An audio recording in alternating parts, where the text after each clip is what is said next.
Thor joins the roster for the 2025 Halloween event in Marvel Rivals, Marvel Zombies. Let's look at the best build to smite the zombies with epic lightning power. Despite being the only Vanguard on the roster, for the most part, Thor won't play like a tank in the Marvel Zombies event. At some lower difficulty levels, he has the capacity to hold his own as a bruiser, but this becomes increasingly difficult as you progress in the Nightmare difficulty levels. The best way to strategize Thor when building is to focus on his blue trait tree, powering up his awakened rune state, and playing him in game like a ranged DPS.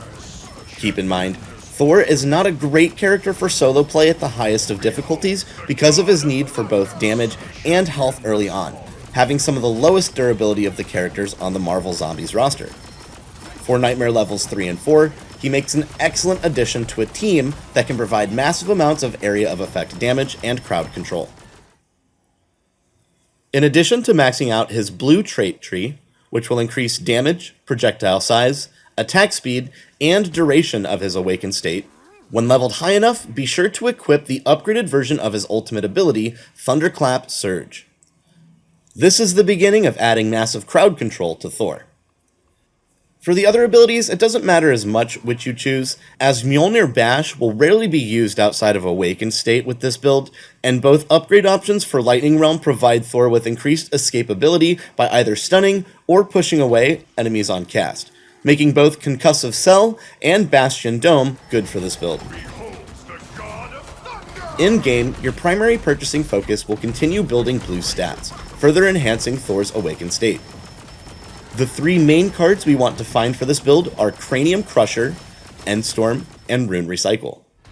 The two legendary cards, Endstorm and Rune Recycle, only need to be acquired once, and upon doing so, will unlock the ability for Thor to use an upgraded Rapid Mjolnir Bash in his Awakened mode and automatically restore Thor Force based on damage done in Awakened state, pretty much giving Thor full charge immediately after the Awakened state ends, allowing immediate reactivation.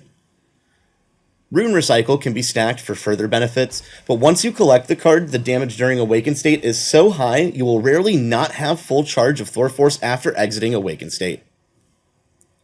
The big card we want to stack is Cranium Crusher, which adds the ability for Thor to critically strike with headshots from his Mjolnir Bash projectiles. Each time you collect this card, the critical multiplier increases, allowing Thor to reach insane levels of damage if you can get your hands on several of these cards. For common traits, primary focus should be Mjolnir Bash damage and attack speed and projectile size. Starting at Nightmare difficulty 2, at the start of the game, roll and focus blue cards until you spend at least 60 moon points and unlock your Tier 2 Khonshu Blessing, adding Pierce and Explosion Radius to your projectiles in Awakened state. At Nightmare level 4, you can roll right at the start of the game to Tier 3 if you get good luck on the refreshes. Ultimately, we want to unlock our Tier 3 Blessing to add the additional angled projectiles, maximizing our damage output. If your team is outputting a good amount of damage, you can begin adding some utility and survivability cards, most importantly, damage reduction and max health increases. And always keep an eye out for increased moon point generation. But this is secondary to the blue cards that provide damage, attack speed, and the critical multiplier for your projectiles, which will be your primary source of damage in the fight. During the fight, stay behind your teammates, letting the horde target them, allowing you to flank the horde and maximize the effect of your three-pronged projectile attack. At higher waves, consider buying cards that add chance to freeze enemies to further disrupt the zombie advance.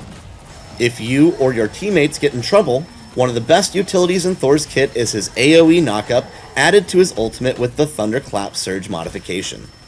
When you ult, every non-sentinel or boss enemy, Namor squids are also excluded, will be launched into the air, giving your team a brief second to escape danger.